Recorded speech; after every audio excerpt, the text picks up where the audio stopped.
আমি 3টে পর্যন্ত কীর্তন করব, যা হবে হবে, দেখাবে 3টে মানে ভাই খাবেন না, ভোর 3টে বলি না, 3 ঘন্টার কথা বলছি, 3 ঘন্টা পেরিয়ে গেছে। আপনাদের কাছে একটা নিবেদন, কৃষ্ণের কাছে 3টে জিনিস আছে, অনেক জিনিস আছে, 3টে জিনিসের বর্ণনা করবো আজকে।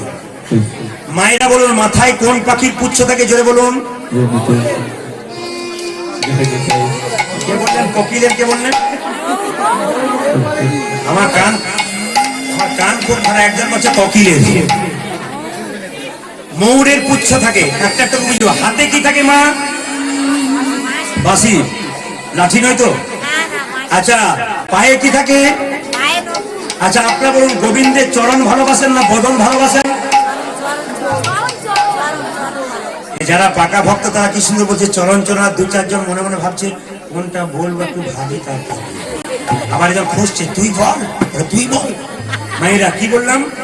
বদন না, না, চরণ না ধরলে বদনে পৌঁছানো যাবে না। এইদিকে খুব শব্দ না করে শুনবেন, আমি আপনাদের তত্ত্ব দেবো, সুন্দর সুন্দর মাথায় রাখবেন। মাথায় যে ময়ূরপুচ্ছ, এর জন্ম কোথায়? এ ত্রেতা যুগে কি ছিল?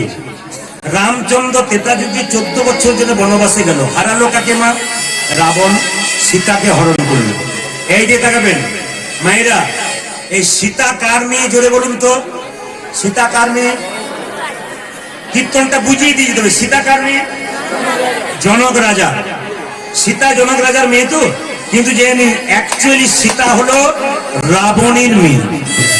একটা আপনাদের তত্ত্বটা বুঝিয়ে দিয়ে যায়, সীতা রাবণের মেয়ে হলো কি করে। এদিকে এখন মোবাইল ফোন ছিল, আগে ছিল না।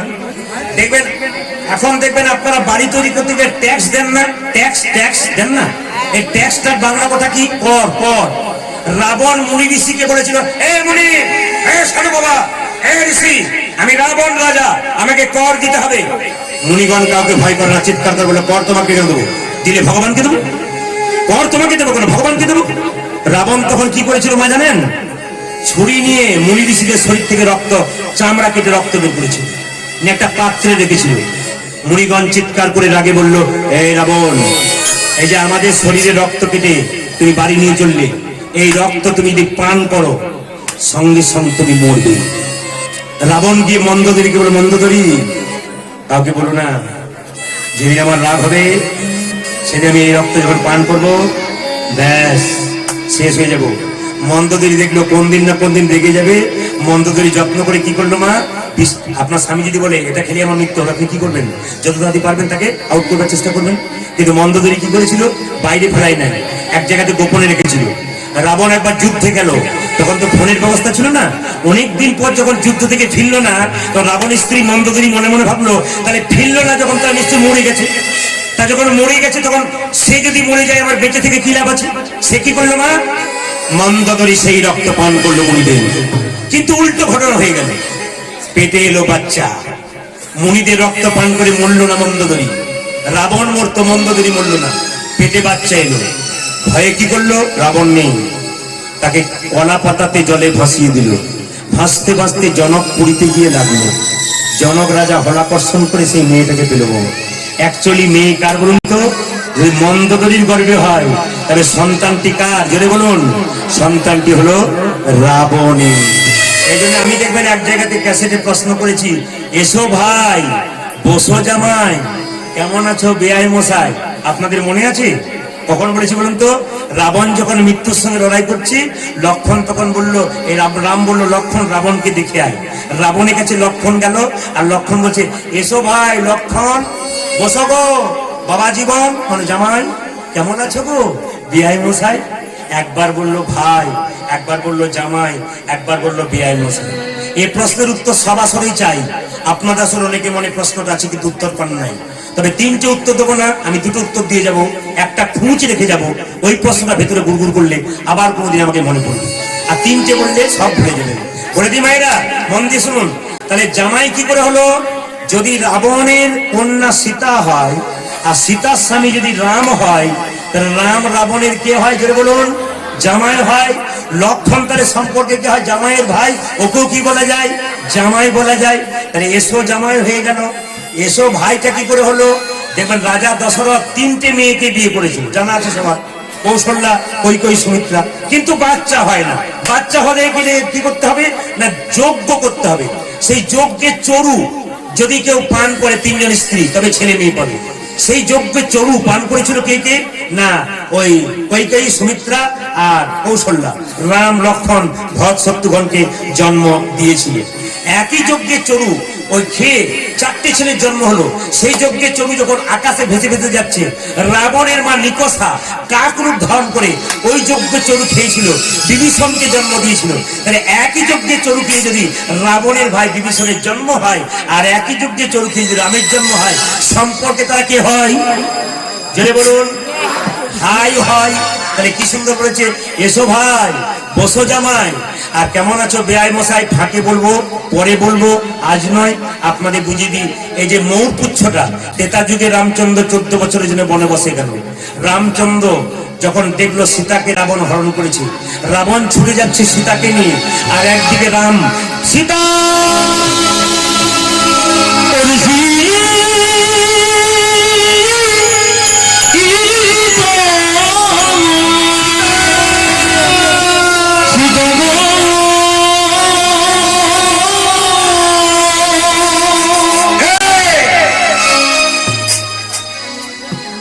একটা পাখি বাধা দিল, ডানাটাকে কি নামটা জেনে বলুন, কি নাম?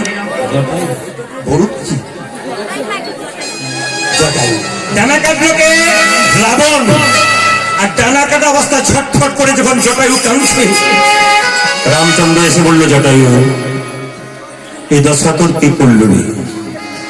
তোর ডানা কেটে দিয়েছি? হ্যাঁ তো কেন তোর এমন অবস্থা? আমার মাকে রক্ষা করার চেষ্টা করলাম কিন্তু পারলাম না। তুই মাকে রক্ষা করতে গিয়ে রাবণ তো ডানা কেটে দিল? হ্যাঁ। আচ্ছা জটায়ু, তুই তো আর বাঁচবি না রে, মৃত্যুর আগে তুই কি চাস? একটা পাখি তার মৃত্যুর আগে কি চাই? আমরা মানুষ হয়ে যা চাইতে পারলাম না, একটা পাখি কি চাইছে দেখুন। জটায়ু পাখি মৃত্যুর আগে কেঁদে কেঁদে বলছে, প্রভু জন্মে জন্মে তোমার যেন সঙ্গ লাভ করতে পারি। রাধে রাধে। আমরা মনুষ্যকুলে জন্ম নিয়ে ভগবানের কাছে প্রার্থনা করবেন প্রত্যেকদিন, প্রভু এই জন্মে যেমন মানুষ কুলে জন্ম পেয়ে তোমার চরণ সেবা করবো অধিকার পেলাম, পরে যদি আবার জন্ম নিই তবে যেন মানুষ কুলেই জন্ম হোক। তবে একটা কথা বলে যাই বাবা, এই দিকে তাকাবেন, একটা কথা বলে যাই, মানুষ কুলে জন্মগ্রহণ করে যে যেমন কর্ম করবে তার কর্ম অনুযায়ী জন্ম হবে। খুব ভালো করে শাস্ত্রের কথা কি বলছে, মানুষ কুলে জন্মগ্রহণ করে যদি পশুর মতো কর্ম করে তার পশু কুলে জন্ম হয়, তার কুকুর কুলে জন্ম হয়। আবার দেখবেন মানুষ হয়ে কেউ যদি মানুষের মতো কর্ম করে তবে তার কোথায় জন্ম হয়? মানুষ কুলে জন্ম হয়। আর যদি কেউ মানুষ হয়ে মহাপুরুষের মতো কর্ম করে তারা দ্বিতীয় জন্ম হয় না, গোবিন্দ চরণ প্রাপ্তি হয়ে। বলবেন কি করে? যে ধানকে সেদ্ধ করে মাঠে ছড়ালে আর ধানের কোনো গাছ হয় না, ধান সেদ্ধ করার পর মাঠে ছড়ালে ও ধানের যেমন গাছ হয় না, যে দেখো হরিনামে সিদ্ধ হয়ে যায় বাবা, হরিনাম করে করে তারা দ্বিতীয় জন্ম হয় না, গোবিন্দ চরণ। এবারে আপনার প্রশ্ন করবেন, আমি যে মরে যাব প্রদীপ পাল, আমি কি কর্ম করে গেলাম, খারাপ না ভালো কি করে যাবে? আপনি যে মরে যাবেন, আপনি কর্ম করে পৃথিবী থেকে গেলেন, আপনি কি খারাপ করলেন ভালো করলেন কি করে যাবে? বলছে পুষ্পের গন্ধ যেমন বাতাসে ছড়ায়, আত্মার কর্মফল আত্মা সঙ্গে সঙ্গেই নিয়ে যায়। তত্ত্ব ঝাড়তে গেলে তত্ত্ব বেরিয়ে আসবে। আপনারা মন দিয়ে শুনবেন মায়েরা, সবাই লক্ষ্য করুন, আমরা গয়াতে পিণ্ড প্রদান করি। আগে ওই কথাটা শেষ করবার আগে মাঝে এটা দিয়ে দিই, গয়াতে পিণ্ড প্রদান করি। কেন গয়াতে পিণ্ড প্রদান করবে? আপনারা মৃত্যুর পর মানুষ মরে যায়, বেনা গাছে জল দেন, বেনা গাছে, জোরে বলুন, বেনা গাছ আছে আপনাদের? বেনা গাছে জল দেন? আমাদের ওদিকে নিয়ম আছে কি না, পুকুর ঘাটে একটু বেনা গাছ পাতা হয়, বেনা গাছ, ওই বেনা গাছে মানুষ মিষ্টি দেয়। এই বেনা গাছটা কি তত্ত্ব বলছে? গয়াতে কেন পিণ্ড প্রদান করা হয়? মায়েরা শুনে রাখুন, গয়াতে পিণ্ড প্রদান করা হয় কেন? গয়াসুরের বাবার নাম হচ্ছে ত্রিপাসুর। এই ত্রিপাসুরের সঙ্গে আবার বাবা শিবের যুদ্ধ হচ্ছিল। কোন রকমে বাবা শিব ত্রিপাসুরকে যুদ্ধে পারছে না, তখন স্বয়ং নারায়ণকে স্মরণ করলেন কে না বাবা শিব। আর নারায়ণ কি করলো? ষাঁড়ের রূপ ধারণ করে বাবা শিবকে পিঠে চাপিয়ে ত্রিপাসুরকে হত্যা করলেন। ওই জন্য বাবার আরেক নাম ত্রিপুরারি। মায়েরা সব বাবার মন্দিরে যান, বলুন তো আপনারা প্রথমে বাবাকে প্রণাম করেন, কিন্তু বাবার মন্দির ঢুকবার আগে দুটো কি থাকে? দুটো বা একটা, জোরে বলুন কি থাকে? ষাঁড় থাকে না? জোরে বলুন ষাঁড় থাকে না? এই ষাঁড়টাকে, এই ষাঁড়টা নারায়ণ। এই জন্য জেনে রাখবেন, বাবা বলতে চাইছে, ওরে আমি কেন ষাঁড়টাকে আমার মন্দিরের পেছনে রাখলাম না, আগে কেন রাখলাম? আসলে বাবা শিবকে পিঠে চাপিয়ে, বাবা শিবকে পিঠে চাপিয়ে স্বয়ং ষাঁড় নারায়ণ রূপ ধারণ করে, নারায়ণ স্বয়ং ষাঁড় রূপ ধারণ করে বাবা শিবকে যুদ্ধে জিতিয়েছিল। ওই জন্য বাবা শিব বললো, ওগো প্রভু তুমি তো নারায়ণ, তুমি আমার ভগবান, জগতের সর্বদাই ভগবান, তোমাকে দেখে একটা শিক্ষা দিলাম জগৎকে, যে আমি পেছনে থাকবো, ভগবানকে আগে রাখবো। তাই মন্দিরে গেলে মা প্রথমে ষাঁড়কে প্রণাম না করে যদি মন্দিরে বাবাকে প্রণাম করেন, তবে প্রণাম করা আপনার বেকার হয়ে গেল। এই জন্য প্রত্যেকটা শিব মন্দিরে যখন যাবেন, তখন বাবা শিবকে প্রণাম করবার আগে আপনি কি করবেন? ষাঁড়কে প্রণাম করবেন। আমি যে বললাম গয়াতে কেন পিণ্ড প্রদান করা হয়, গয়াসুরের বাবা ত্রিপাসুরকে যখন অন্যায়ভাবে হত্যা করলো, তখন সঙ্গে সঙ্গে গয়াসুর ব্রহ্মার ধ্যান করলো। ব্রহ্মা বললো, গয়াসুর তুমি কি চাও? বলে আমাকে এমন ক্ষমতা দাও, পৃথিবীতে আমার মতো বলিয়ান যেন কেউ না হয়, সবাই আমার সঙ্গে পরাজিত হয়ে যায়। গয়াসুরকে ব্রহ্মা সেই বর দিয়ে দিল। আর সঙ্গে সঙ্গে গয়াসুর কি বললো, ঠিক আছে আমি বর পেয়ে গেছি, সমস্ত দেব দেবীকে তাড়িয়ে দিচ্ছে। ভগবান বিষ্ণুর কাছে দেবতাগণ এসে বললো, প্রভু গয়াসুরের খুব অত্যাচার বেড়ে গেছে, ব্যবস্থা করে দাও। সঙ্গে সঙ্গে ভগবান বিষ্ণু বললো, চিন্তা নেই, এই গয়াসুর আমার কাছে এসো। গয়াসুর ভগবান বিষ্ণুর পায়ে পড়লো, বললো গয়াসুর তুমি মর্তধামে চলে যাও শিলারূপে, তোমার মধ্যে মানুষ পিণ্ড প্রদান করলে তার উদ্ধার হবে। সঙ্গে সঙ্গে বললো যে প্রভু আমাকে আশীর্বাদ করো, যে আমার মধ্যে পিণ্ড প্রদান করলে মানুষের বংশ উদ্ধার হয়ে যাবে। জেনে নিন মায়েরা, এখানে একটা তত্ত্ব আছে, গয়াতে পিণ্ড প্রদান করলে কি হয় মা? 7 বংশ উদ্ধার হয়। কিন্তু শাস্ত্র কি বললো দেখুন, নিমাই সচী মাতাকে বলেছিল, মা তুমি আমায় ডেকেছো? বলে হ্যাঁ, তোর বাবার পিণ্ডটা দিয়ে আয়। বলে কেন? পিণ্ড দিলে কি হয় বাবা? পিণ্ড দিলে 7 বংশ উদ্ধার হয়। নিমাই বলল, মা পিণ্ড দিলে তো 7 বংশ উদ্ধার হয়, কিন্তু কোন বংশে যে একটা কৃষ্ণ ভক্ত সন্তান হয়, তা 7 বংশ নয়, তা 14 বংশ। এই জন্য আপনাদের জন্য আজকে, আপনাদের প্রত্যেকটা পরিবারের জন্য আজকে আমি সকলের জন্য ভগবানের কাছে প্রার্থনা করে যাব, গাড়ি হোক, বাড়ি হোক, টাকা হোক, পয়সা হোক না হোক, বাড়িতে বাড়িতে একটা করে কৃষ্ণ ভক্ত সন্তান জন্ম হোক। যে জায়গায় ছিলাম মা, জটায়ু ডানা কাটলো কে? জোরে বলুন, রাবণ। রাবণ পালিয়ে গেল, জটায়ু কেঁদে কেঁদে বলল, প্রভু এ জন্মে নয় যেন জন্মে জন্মে আমায় সঙ্গ দিও। ভগবান রাম বলল, ঠিক আছে, আগামী দাপরে আমি যখন কৃষ্ণ হব, তুই হবি ময়ূর পুচ্ছ, ময়ূর পাখি, তোর পুচ্ছটা আমি মাথায় নেব। আচ্ছা বাবা, এখানে প্রশ্ন হতে পারে, যুক্তি আছে প্রত্যেকটা কথা, যে কেন ভগবান জটায়ুকে ময়ূর করলো? কাক করলো না কেন? হ্যাঁ, কোকিল করলো না কেন? ময়ূর কেন করলো? ময়ূরের কর্ম সর্বশ্রেষ্ঠ। ময়ূর ময়ূরী মিলন করে না, বাচ্চা হয়। এই বিজ্ঞান পর্যন্ত হেরে গেছে বাবা। বিজ্ঞান অনেক পরীক্ষা করে দেখলো, ময়ূর ময়ূরী কোনো সঙ্গম হয় না, মিলন হয় না, কিন্তু বাচ্চা হয়। এই কি করে সম্ভব? এইটাই তো আসল জায়গা। ভাদ্র মাসে ময়ূর যখন পেখম তুলে নাচে বাবা, নাচতে নাচতে ময়ূর বীর্য স্খলিত করে মাটিতে, আর সেই বীর্য যখন হাওয়া পেয়ে যায়, বাতাসে মুড়ির মতো ভেসে ভেসে যায়। ময়ূরী ওগুলোকে খাবার ভেবে খেয়ে নেয়, তার থেকে ডিম হয়, তারপর বাচ্চা হয়। আমি আরেকবার বলে দিই, ভাদ্র মাসে ময়ূর পেখম তুলে নাচে, নাচতে নাচতে বীর্য মাটিতে পড়ে, সেই বীর্য মাটিতে পড়ার সঙ্গে সঙ্গে হাওয়ার সংস্পর্শে, হাওয়াতে এলে ও মুড়ির মতো আকার ধারণ করে। আর যখনই মুড়ির মতো আকার ধারণ করে, তখন ওগুলোকে কি করে না, ওইগুলোকে ময়ূরী খাবার ভেবে খেয়ে নেয়, তার থেকে ডিম হয়, তারপর বাচ্চা হয়। এর থেকে ময়ূর ময়ূরী শিখিয়ে দিল, আমাদের প্রেমের মধ্যে কোনো কাম নেই, কোনো বাসনা নেই, আমার প্রেম নির্মল ভাস্কর। ভগবান বলল, মরে পূজাটাও তোকে ময়ূর পাখি করলাম কেন? তোকে মাথায় রেখে জগৎকে শিক্ষা দেব, আমার সঙ্গে রাধারানীর যে প্রেম, এর মধ্যে কোনো কামের গন্ধ নেই, এর মধ্যে কোনো বাসনার গন্ধ নেই, এর মধ্যে নিষ্কাম প্রেম। আসলে রাধারানী অনেক শাস্ত্রে বলছে, ভাগবতে রাধারানী কোনো জায়গাতে উল্লেখ নাই। কেন বলুন তো? অনেক জায়গায় বলছে রাধারানী একটা কাল্পনিক, আসল রাধাকে, আসল রাধা কৃষ্ণের বাহুল্য থেকে একটা নারী সৃষ্টি করেছিল, এই নারী হলো রাধা। আসল রাধাকে আপনিও রাধা হতে পারেন, আমিও রাধা হতে পারি, যে আরাধ্য সেই রাধা হতে পারে। মায়েরা এই যে তাকাবেন, ময়ূর পুচ্ছটা দেখুন মাথায় নিলেন ভগবান। আমার দিকে বলুন, ময়ূর পুচ্ছটা বাম দিকে হেলে থাকে না ডান দিকে থাকে? জোরে বলুন, কোন দিকে থাকে? এখনকার ছবিতে দেখবেন ও সময় ডান দিকে করছে, মানে থিমের মতো উল্টো পাল্টা করছে, কিন্তু অ্যাকচুয়ালি মায়েরা কৃষ্ণের বাম দিকে হেলে থাকে।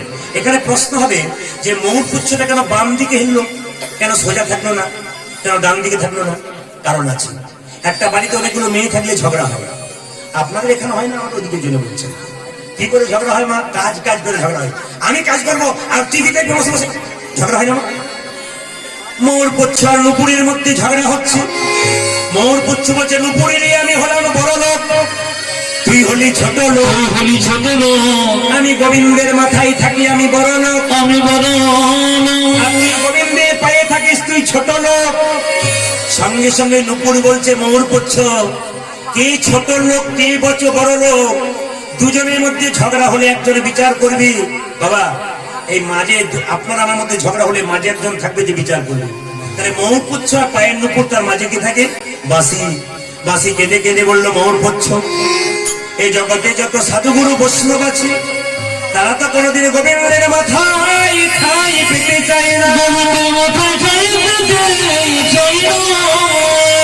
জগতে যত ভক্তবান ভক্তিমতী মায়েরাই আছে তারা তো কোনোদিন গোবিন্দের তারা তো কোনোদিন গোবিন্দের মাথায় ঠাঁই যায় না।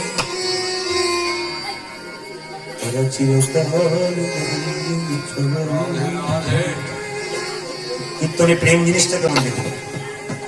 এত এত ভিড়, এত এত মানুষ, এত এত শ্রোতা স্থির হয়ে গেছে কেন? প্রেম যদি ঠিক মতো দেওয়া যায় বাবা, তবে ঠিক কীর্তন যদি ভিতরে একবার ঢুকে যায় না, শব্দ বন্ধ হয়ে যায়।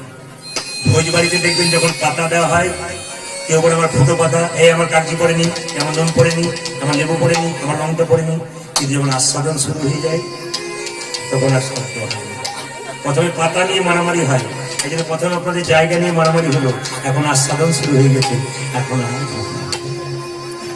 মোর পুচ্ছ কেঁদে কেঁদে বলছে নুপুরি, আমার এতদিন ভুল ধারণা ছিল, আমি গোবিন্দের মাথায় ছিলাম, আমি গোবিন্দের মাথায় ছিলাম।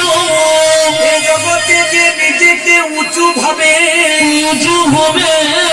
সে কোনদিন গোবিন্দের চরণ ধরতে পারে, গোবিন্দের চরণ ধরিতে পারে। এ জগতে যে যত ছোট হতে পেরেছে, বড় যদি হবে তবে ছোট হবে। যে গাছে ফল ধরে সে গাছ তো কোনদিন উঁচু দিকে যায় না, নিচু দিকেই থাকে। যে ভক্তের মধ্যে ভক্তির ফল আছে সে কোনদিন উঁচু মাথায় থাকে না, নিচু মাথায় থাকে। মুসলমানের ছেলে হরিদাস, হরিনাম শুনতে গিয়ে সবাই মাঝখানে বসত, আর হরিদাস এক পাশে বসে বসে চোখের জলে নাম শুনতো। বাবা পাকা ছাত্র যারা হবে তারা ফার্স্ট বেঞ্চে বসুক আর লাস্ট বেঞ্চে বসুক, কান কিন্তু মাস্টার মশাইয়ের কথা দিতেই যাই।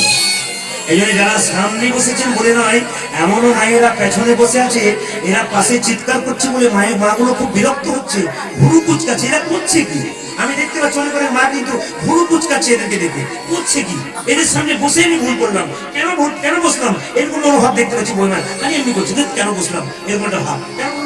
আপনার চিৎকারে দেখলে অসন্তুষ্ট হয়, আপনি করবেন কেন? আপনি তো পাপের ভাগী হয়ে যাবেন।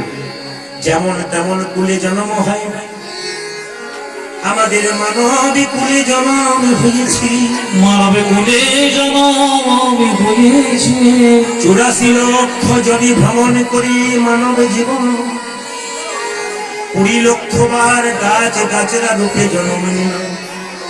কত রকমের গাছ হতে হতে যেদিন তুলসী বৃক্ষ রূপে জন্ম নিলাম, যেদিন তুলসীর পাতা গোবিন্দের সেবায় এলাম। আচ্ছা যারা গল্প করছেন সরিয়ে দিন তো, আমি বারবার বলছি যারা গল্প সরিয়ে দিন তো, কমিটি যারা আছেন এই 2-3 দিন মানে খুব গল্প করে সরিয়ে দিন।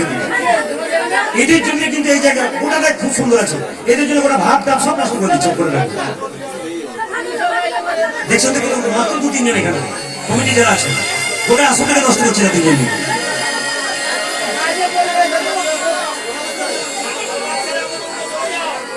খালি 3 জন মিলে গল্প করছে, যত দেশের গল্প 3 জন মিলে খেলতে করছে। যেমন রাধা রানী কি 20 লক্ষ বার গাছে গাছের রূপে জন্মে নিলাম, হরে কৃষ্ণ। 20 লক্ষ বার তো গাছ গাছের রূপে জন্মে নিয়ে যেদিন তুলসী বৃক্ষ রূপে জন্মে নিয়ে তুলসী বৃক্ষ রূপে যেদিন তুলসীর পাতা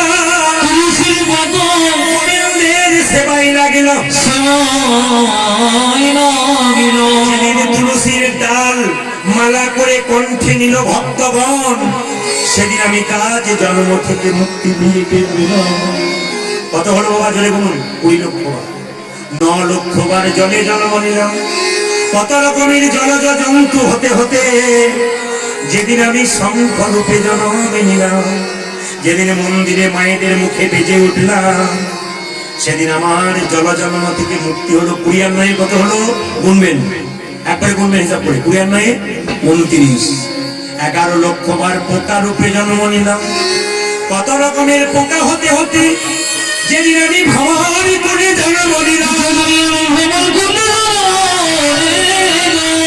কত ভাগ্য ফলে ভ্রমণ হলো ফুলে বসে কত কষ্ট করে যেদিন মৌচাকে মধু সংগ্রহ এ জগতে মানুষের ভাগ্যে যা হয় না আমার কষ্ট করা মধু গোবিন্দ সেবাই সেদিন আমার পোকা জন্ম থেকে আমি মুক্তি কত হলো 40 কৃষ্ণ বলছে 40 30 লক্ষ বার পশু কুলে জন্ম নিলাম কত রকমের পশু হতে হতে যেদিন আমি গাভী কুলে জন্ম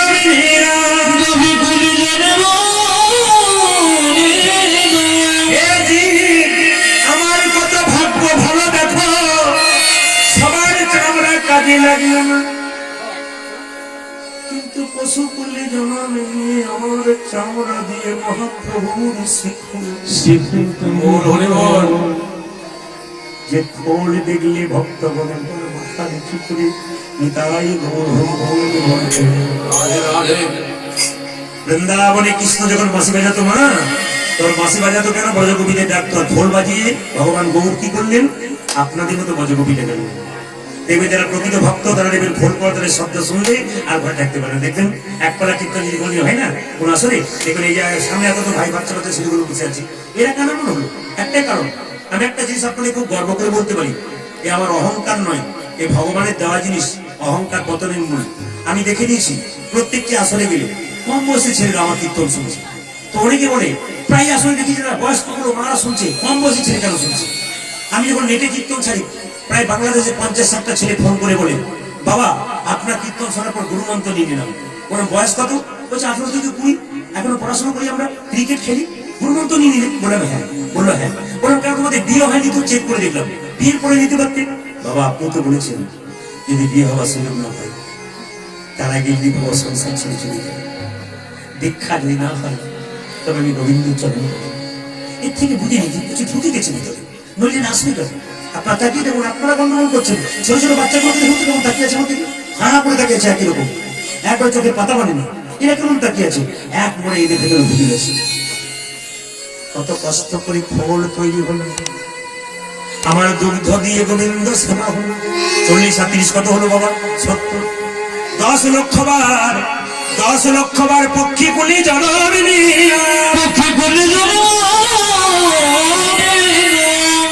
এত পাখি হতে হতে আমি ময়ূরী কুলে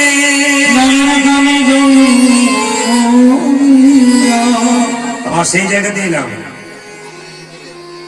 একবারে ঘুরতে ফুরতে ওটায় ঘুরে ঘুরে ওই আসরটাতে এলাম আবার একবারে মোর কুচ্ছুতে চলে এলাম আমি 10 লক্ষ বার পক্ষী কুলে জন্ম নিতে নিতে মৌর কুলে জন্ম নিলাম খুব ভাগ্য ভালো আপনাদের আমাদের কেন বলুন তো ইংল্যান্ডে জন্ম নি নাই আমেরিকাতে জন্ম নি নাই ভারতে জন্ম নি সোনার ইংল্যান্ড বলে না সোনার আমেরিকা বলে না সোনার ভারত বলে কেন জানো সোনার সুইজারল্যান্ড কেন বলে না কেন সুইজারল্যান্ড দেখতে খুব সুন্দর সবাই যায় বেড়াতে কিন্তু ভারতবর্ষ দেখতে আসে না এখানে ভগবানের চরণে প্রণাম করে এখানে রামের জন্ম হলো এখানে ভগবান কৃষ্ণের জন্ম হলো এখানে প্রভু মহাপ্রভুর জন্ম হলো প্রভুর জন্ম সেই মাটিকে প্রণাম করবার জন্য বিদেশের মানুষ জাহাজ থেকে নেমে প্রথমে মাথা নিচু করলো, তারপর পা ঠেকালো। এটা ভগবানের মাটি, কত ভাগ্য ভালো। এত ভাগ্য ভালো হয়ে যদি ভগবানের নাম শুনতে না পারি, তাহলে আমাদের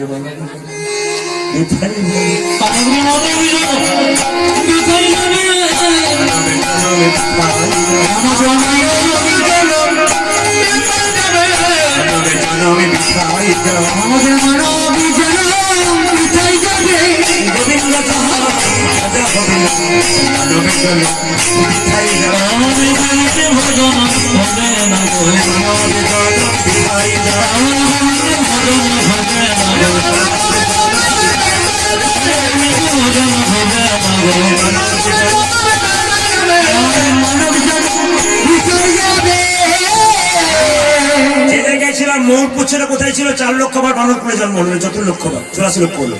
এই দিয়ে দেখাবেন মৌরপুচ্ছের বাম দিকে হেলে আছে কেন বলতো? মৌরপুচ্ছ মনে মনে ভাবছে, যদি সোজা থাকে তাহলে গোবিন্দ বদন দেখবো, আর যদি ডান দিকে থাকি তাও গোবিন্দ বদন দেখবো, আর বাম দিকে থাকি আরেকজনের বদন দেখবো। আমি রাধা বদন দেখতে পাই,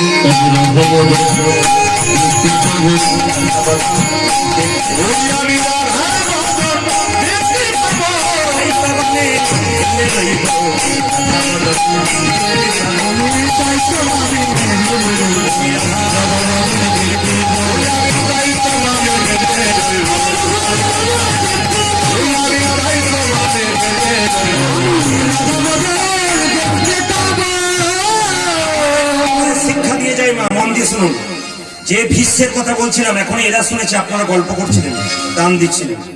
ভীষ্ম কতদিন সরসজ্জায় ছিল? বলুন। 58 দিন। আচ্ছা মায়েরা, ভীষ্ম যখন সরসজ্জায় ছিল তখন 100 ভাইয়ের দাদা দুর্যোধন চিৎকার করে বললো, দাদু তোমার লজ্জা করে না? তুমি আমার খাচ্ছ, আমার পড়ছ, আর আমার ভাইগুলো যুদ্ধে মরে যাচ্ছে, ব্যবস্থা করছো না? দাদা ভাইরা মায়েরা দেখবেন, এই সংসারে কেউ যদি খাবার খোটা দেয় না, খাবার খোটা দেখতে দেখবেন খুব গায়ে লেগে যাবে। তুই আমার খাচ্ছিস আর আমাকে বকছিস, এই খাবার খোটা দিয়ে দেখবেন গায়ে খুব চিমচিকাটার মতো লেগে যাবে। তুমি আমার খাচ্ছ, আমার পড়ছ, ভাইগুলো মরে যাচ্ছে, ব্যবস্থা করছো না? দুর্যোধন সঙ্গে সঙ্গে বলেছে, আর ভীষ্ম চিৎকার করে বললো, দুর্যোধন আজকে রাত্রি 12টার সময় তোর স্ত্রী ভানুমতিকে আমার কাছে পাঠিয়ে দিবি।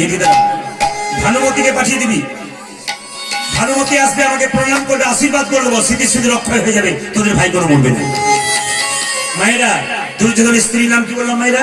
ভানুমতি। জয় বলুন, ভানুমতি। এই ভানুমতির কাছে যখন দুর্যোধন গেল, আজকে রাত্রিতে দাদুর কাছে চলো, মাথা নিচু করে প্রণাম করো, তোমাকে আশীর্বাদ করবে, তোমার স্মৃতি স্মৃতি রক্ষা হয়ে যাবে। গন্ডগোল কি? ভানুমতি বলল, আজ যাব না, কালকে যাব। এই যে আজ যাব না, কালকে যাব, আজ করবো না, কাল করবো, এ বলবেন না, এখনই করবে, তবে আপনার লাভ আছে, নইলে গন্ডগোল আছে। তার প্রমাণ দেখুন, রাত্রিবেলায় যখন দ্রৌপদী ঘুমাচ্ছে, রাত্রি 12টার সময় কৃষ্ণ মনে মনে ভাবলো, যদি স্মৃতি সিঁদুরটা ভানুমতি রক্ষা হয়ে যায় তাহলে পঞ্চ পাণ্ডব মরে যাবে, অন্য ভাইগুলো জিতে যাবে, দরকার নেই, ব্যবস্থা করি। চিৎকার করলো, দ্রৌপদী দ্রৌপদী। প্রভু এই দেখুন, প্রভু অসময়ে ডাকলে কেন? ভগবান বললো, আমি যাকে ডাকি তার কোনো সময় নেই। এ তো সত্যি কথা বলো। কীর্তন শুনতে এসছেন, কেউ 60 বছরে চলে যাবে, কেউ 50 বছরে চলে যাবে, কেউ 5 বছরে চলে যাবে, কেউ মায়ের পেটে চলে যাবে। ভগবান বললো, আমি যাকে ডাকি তার সময় নাই। দ্রৌপদী বললো, ডাকলে কেন? এসো, আজকে রাত্রিতে দাদু ভীষ্মকে প্রণাম করে দাও, তোমার সিঁদুর সিঁদুর অক্ষয় হয়ে যাবে। দ্রৌপদী কি করলো মা? আগে আগে কৃষ্ণ যাচ্ছে, পেছন পেছন দ্রৌপদী যাচ্ছে। ভীষ্মের দরজাতে কৃষ্ণ দাঁড়িয়ে আছে, সঙ্গে সঙ্গে দ্রৌপদী যখন ভেতরে ঢুকছে তখন জুতো জোড়া পরে ঢুকে যাচ্ছে। কৃষ্ণ চালাকি কি জানেন? কৃষ্ণ বলছে, দ্রৌপদী বয়োজ্যেষ্ঠদের কাছে গেলে কেউ কখনো জুতো পরে যায়, জুতোটাকে খুলে দিয়ে যাও। চালাকিটা কি বলুন তো? ভগবান মনে মনে ভাবছে, ভক্ত তো আমার চরণ ধরে কাঁদে, আমি তো ভক্তের চরণ কোনোদিন পাই না, আজকে দ্রৌপদী জুতো জোড়া খুলে দিলে তার চরণ ধরে বারবার কাঁদবো, দেখবো ভক্তি চরণ ধরিতে হৃদয় গৌর হরিবল বলে কি আনন্দ। দ্রৌপদী যেই না জুতো জোড়া খুলে ভেতরে গেছে মা, আমি ভগবানের কৃষ্ণ জুতো জোড়া ধরে বারবার কাঁদছি। দ্রৌপদী পেছন ফিরে বলল, প্রভু এ তুমি কি করছো দ্রৌপদী? আমি তোমাকে জুতো চাইলে তুমি তো দিতে না, এই জগতে কেউ দেয় না, বলে জুতো দিলে নাকি তারা নরকগামী হবে। দ্রৌপদী বলল, প্রভু তুমি আগে চাইলে না কেন? চাইলে তো আমি দিতাম, তুমি নরকে যেতে না, তোমার পাপ হতো না। বলছে, প্রভু এই দেহ যদি তোমার হয়, এই চরণটা কি আমার? এই দেহ যদি তোমার হয়, এই চরণই তোমার, তোমার জিনিস তোমাকে দেবো, তার জন্য আবার দুঃখ খেয়ে রেখে দিব। এই জন্য মায়েরা, ও মায়েরা দেখে নিন, দ্রৌপদীর কথা বলে যে আপনার পূর্বজন্মের কথা। দ্রৌপদী আগে যাক, যেই না দ্রৌপদী ঘরের ভেতরে গেছে, দাদু ভীষ্মকে প্রণাম করে দিয়েছে। দাদু ভীষ্ম বুঝতে পারে নাই, ভেবেছে ভানুমতি এসেছে, চিৎকার করে বললো, আরে সুমতি ভব সেটি ছিল রক্ষায় থাক। মাথার কাপড়টা সরিয়ে দ্রৌপদী বলল, দাদু একই এ তো ভানুমতির আসার কথা, তুই কি করে জানলি এ ঘটনার কথা? দ্রৌপদী বলল, দাদু জগতে গোপনে যতই ঘটনা ঘটুক না কেন, কেউ জানুক আর না জানুক, একজন জানে, তিনি হলেন ভগবান কৃষ্ণ। বলে, কৃষ্ণ কই? তোমার দরজায় এলো না কেন? বলছে, এই জগতে কৃষ্ণ সবার দরজায় দাঁড়িয়ে থাকে, যে তাকে ডাকে তার বাড়ি যায়, আর যে তাকে ডাকে না তার বাড়ি থেকে নিতাই গরুর হরি বল হরি বল। মায়েরা সবাই লক্ষ্য করুন, এই দ্রৌপদী পূর্ব জন্মে ছিল কেতকী। কি নাম বললাম জেনে বলুন, কাল থেকে মনে থাকবে। দ্রৌপদীর পূর্ব জন্মে কি নাম বললাম? কেতকী। এর 5টা স্বামী হলো কেন? আসলে কেতকী বাবা শিবের ধ্যান করেছিল। এই বাবার কাছে কেউ বলবেন বলবেন, কিন্তু সাবধানে বলবেন বলে গন্ডগোল আছে। বাবা সবই হক না, বাবা সবই হক কেন বলুন তো? দেখবেন শিবলিঙ্গে আপনারা জল ঢালেন না, জেনে বলুন। শ্রাবণ মাসে ঢালেন কেন? বাবার জন্ম মাস শ্রাবণ মাস নাকি? আর কি বারে বাবার জন্ম হয়েছে বলুন তো? সোমবার। এই শ্রাবণ মাসের সোমবারে বেশি ভিড় হয় কেন বলুন তো? শ্রাবণ মাসে বাবার জন্ম মাস, আর শ্রাবণের সোমবার বাবার জন্মদিন। এই জন্য সবাই বাবার এক নাম সোমনাথ, বাবার এক নাম আশুতোষ, অল্পতে সন্তুষ্ট হয়ে যায়। দেখবেন তারকেশ্বরের কথা আমরা যখন গান করতে যাই, আসলে আমাদের বেশি সময় রাত্রে ওই রাস্তাতে কাটে, তো যখন রাস্তা দিয়ে যায় তখন তারকেশ্বরের পথ দিয়ে দেখেছি অনেক মেয়েরা, আইগুলো মেয়েরা কাঁধে বাঁক নেয়, জল নিয়ে যায়, কি বলে জানেন? অনেক অনেক ছড়া বলে, কোনো ছড়া আমার মুখস্থ ছিল না, একটা ছড়া মুখস্থ হয়ে গেছে। দেখুন মেয়েরা যাচ্ছে কাঁধে বাঁক নিয়ে, আমি ড্রাইভার বললাম, ভাই গাড়িটা থামাতো, মানে কি বলছে দেখি। বলছে কি দেখুন, বাবার বড় টেম্পার,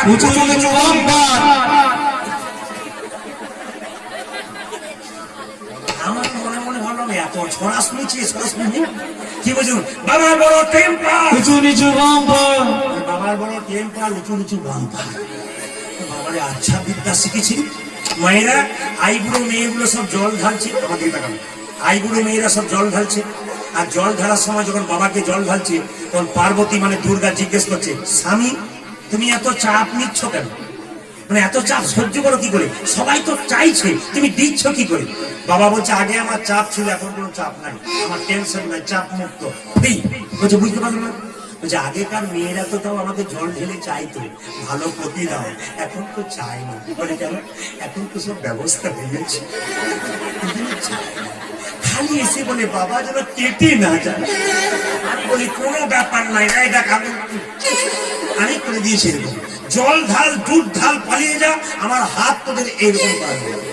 আবার আগে যদি বা চাইতো, বাবা আমার এমন পতি দাও, এমন ছেলের সঙ্গে বিয়ে হোক যা প্যান্ট যেন 25 জায়গা ফাটা থাকবে। বাবা বলছে, এখন পাড়া গ্রামে শহরে জুঠাই ঘুরবি, দেখবি 50টা পেরোলে 25টা ফাটা। এখন কোন জায়গায় এলাম বাবা? কোন অসভ্যতার যুগে এলাম বলুন তো? হ্যাঁ, একটা প্যান্ট পরেছে, ওইটার আবার দাম বেশি, তার 25 জায়গা ফাটা। আবার দেখবেন চুল কাটলে যে নেড়া করে, তার কম পয়সা। আবার দেখবেন যে একটু কেটে নেই, ধারগুলো করে না, দাদা পয়সা, আগেকার লোকেরা বলতো না পয়সা বেশি দেবো না, একটু ধারগুলো কেটে দিন তাহলেই হবে। এখন দেখবেন ছেলেরা চুল কাটায়, আমাকে হানি সিংয়ের মতো চুল কাটে। হানি সিং মানে কি মায়েরা? চুল কাটবি কিন্তু ধারগুলো চাচা থাকবে। তো হানি সিংয়ের সঙ্গে দেখা হলে বলতাম, ভাই তুমি চুলগুলো আর ওপরটা রেখেছো কেন ভাই? ওটাও চেঁচে দাও, হিন্দু ছেলেগুলো সব মহাপ্রভুর তলে দিয়ে সবাই একবার চেঁচে দিলেই তো মহাপ্রভু তলে চলে যাবে। এখানে যারা হানি সিংয়ের মধ্যে চুল কেটেছে তারা তো তাড়াতাড়ি টুপি বাঁধছে, আর যে 25 জায়গায় প্যান্ট ফাটা করেছে সেটা আবার তাড়াতাড়ি চাদরটা নেই। না না, কোনো ব্যাপার নাই, আপনারা নেবেন। কিন্তু একটা কথা বলি, গীতা পড়বেন, ভাগবত গীতাকে স্মরণ করবেন। যে বাবার কথা আমি গেলাম, আপনারা মন দিয়ে শুনবেন। শিবলিঙ্গে জল ঢালবেন, 4টে জিনিস দেবেন না। আপনারা অনেকে শুনেছেন কি কি মা? কাঁচা হলুদ 1, 2 কি তুলসী পাতা, 3 কি সিঁদুর, 4 কি ডাবের জল। এক এক করে বলে নিন। কি বললাম? একটা যে কাঁচা হলুদ, একটা কি সিঁদুর, একটা হলো তুলসী পাতা, একটা ডাবের জল। কাঁচা হলুদ কেন দেবেন না? বাবা শিবের গায়ের রং কাঁচা হলুদের মতো, ওই জন্য দেবেন না। আর আপনি সিঁদুর দেবেন না কেন? আপনার বাবা শিবের রক্ত থেকে মেয়েদের স্মৃতি সিঁদুর তৈরি হয়েছে। আর তুলসী পাতা কেন দেবেন না? না, একটু আগে বললাম বাবা ভোলানাথ আর বিষ্ণু যুক্তি করে শঙ্খচূড় দত্তকে মেরেছিল, তুলসী বিধবা হয়ে গেছিল। তখন থেকে বলেছে ভোলানাথ তোমার জন্য আমি বিধবা হলাম, আমি সব পুজো দেবো, তোমার পুজো দেবো না। আর ডাবের জল দেয় না কেন বাবা? চিটচিটে ভাব, ওই জন্য দেয় না। দ্রৌপদী পূর্বজন্মে কে ছিল বললাম? যেটা বলুন, এক একজনের মনে 2-4 জন ভাবছে কি বললো। কেতকী মায়েরা, কেতকী। তো কেতকী কি করেছিল? বাবা শিবের ধ্যান করেছিল। জয় বাবা ভোলা রে,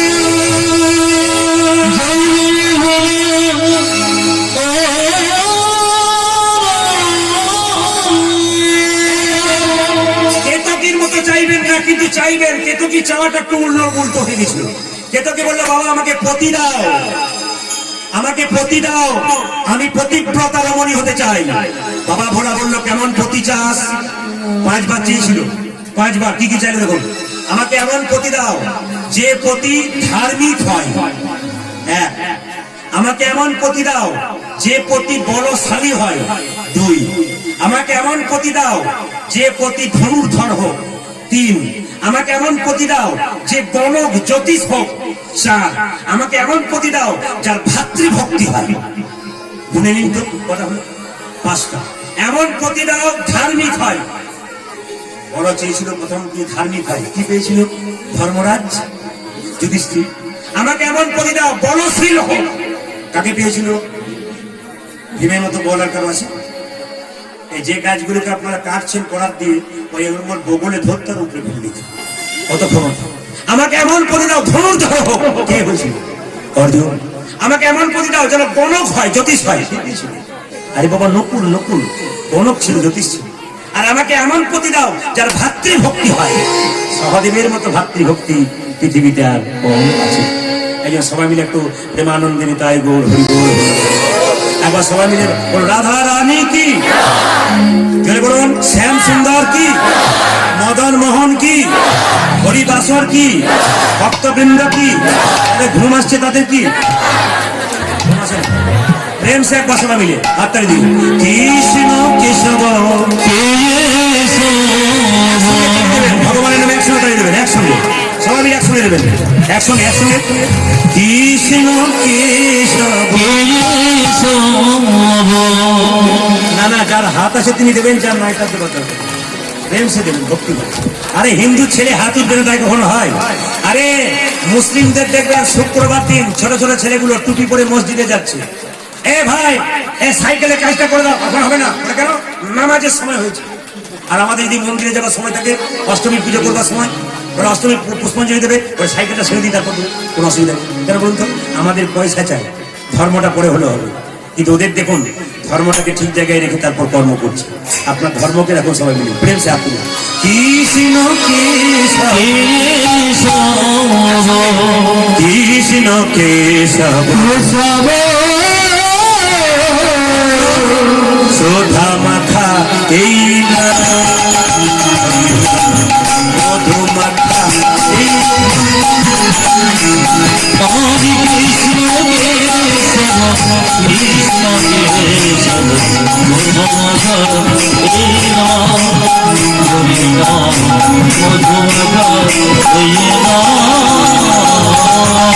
কেমন তালি দিচ্ছেন?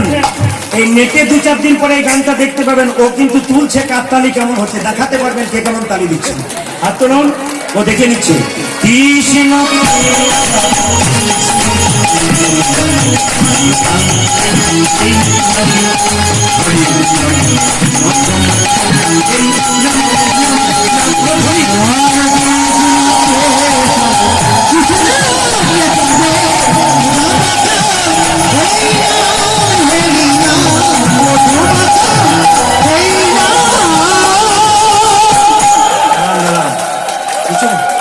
কিছু মনে করবেন না, চোখ আমার দুটো হতে পারে, গন্ডগোল এইটাই। 2-4 জন কৃষ্ণ কেশব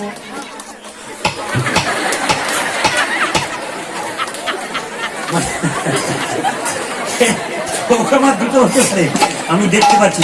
না না, হাই তুলবেন না, যত হাই তুলবেন যাই মনে হয়। এতক্ষণ কমিটি আমাকে বলেছিল দাদা আপনাকে আমি বললাম আমার তো অপারেশন আছে 3টে, আমি 3 ঘন্টা বেশি গাইতে পারি না। বলে তাহলে এক কাজ করবেন 8টা পর্যন্ত হয়, 5টা থেকে আপনি 8:30 গাইবেন। তো আমি মনে ভাবো 8:30 আমার কষ্ট হয়, 8:10 বেজে গেল, তো আপনারা বসে আছেন, এখন মনে হচ্ছে আমি 3টে পর্যন্ত কীর্তন করবো। যা হবে হবে, দেখাবে 3টে মানে ভাই খাবেন না, ভোর 3টে বলি না, 3 ঘন্টার কথা বলছি। 3 ঘন্টা পেরিয়ে গেছে। না না, আমি আপনাদেরকে দিয়ে যাবো, প্রেম সে হাত তুলে। কৃষ্ণ নাম